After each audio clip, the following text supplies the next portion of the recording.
Hello student, good morning. कैसे हैं आप सब? हिंदी व्याकरण के अंतर्गत आज हमारा जो टॉपिक है वो है हिंदी काव्य साहित्य का इतिहास।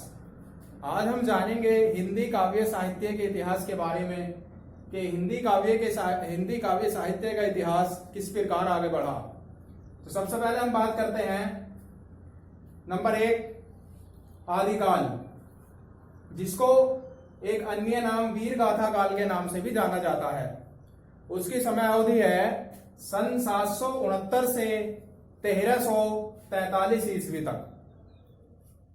दूसरा नंबर है पूर्व मध्य काल, जिसको भक्ति काल भी कहा जाता है, और उसकी समय अवधि है सन 1343 ईस्वी से सन 1643 ईस्वी तक, यानी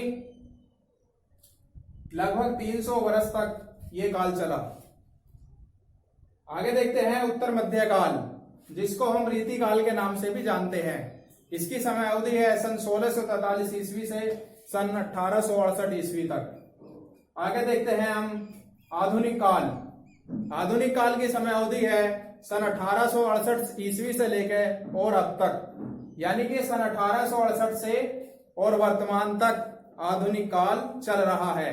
यानी जो अब काल चल रहा है इसको हम आधुनिक काल के नाम से जानते हैं।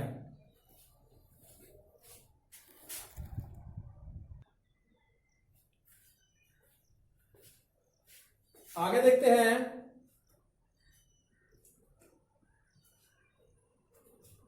हिंदी काव्य साहित्य के कालों की शाखाएं,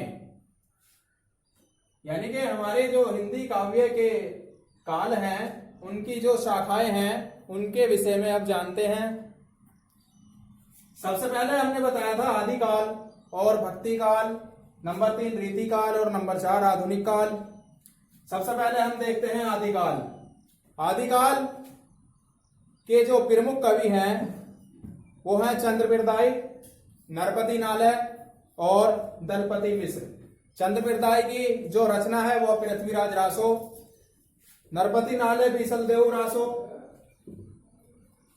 उसके बाद आता है भक्ति काल। भक्ति काल को हम 2 शाखाओं में निरूपित कर सकते हैं। नंबर 1 निर्गुण भक्ति काव्य धारा और नंबर 2 सगुण भक्ति काव्य धारा। और भक्ति काल के जो प्रमुख कवि हैं वो हैं कबीरदास, जिनकी प्रमुख रचनाएं हैं बीजक, कबीर ग्रंथावली, कबीर वाचनावली आदि। उसके बाद जो हमारे अगले कवि हैं वो हैं सूरदास, जिनकी प्रमुख रचनाएं हैं सूरसागर, सूर सारावली और साहित्य लहरी।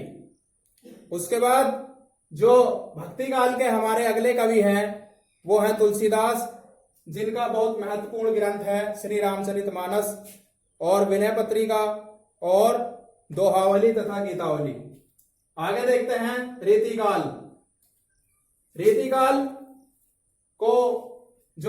रीतिकाल जो है हमारा, उसे उत्तर मध्य काल के नाम से जाना जाता है, और उसके प्रमुख कवि हैं आचार्य केशवदास, बिहारी लाल और भूषण। और नंबर 4 आधुनिक काल। आधुनिक काल हमने बताया, आधुनिक काल सन 1868 ईस्वी से अब तक, यानी वर्तमान तक जो काल चल रहा है उसे आधुनिक काल के नाम से जाना जाता है। आगे देखते हैं रीति काल के अंतर्गत 2 शाखाओं का निर्माण हुआ, जिन्हें रीतिबद्ध काव्य और रीतिमुक्त काव्य कहा जाता है। निर्गुण भक्ति काल के अंतर्गत भी 2 शाखाओं का निर्माण हुआ, जिनको निर्गुण भक्ति काव्य धारा और सगुण भक्ति काव्य धारा कहा जाता है। इनके अंतर्गत भी 2 शाखाओं का निर्माण हुआ। निर्गुण भक्ति काव्य धारा के अंतर्गत ज्ञान मार्गी शाखा और प्रेम मार्गी शाखा, तथा सगुण भक्ति काव्य धारा के अंतर्गत राम भक्ति काव्य धारा और कृष्ण भक्ति काव्य धारा। राम भक्ति काव्य धारा के हमारे प्रमुख कवि तुलसीदास और कृष्ण भक्ति काव्य धारा के प्रमुख कवि हमारे सूरदास हैं। इसके बाद आधुनिक काल आगे बढ़ता हुआ 5 भागों में बट गया, जिन्हें भारतेंदु युग, द्विवेदी युग, छायावादी युग, प्रगतिवादी युग और नई कविता का युग कहा जाता है। उम्मीद करता हूं आपको ये समझ आया होगा। ओके, धन्यवाद।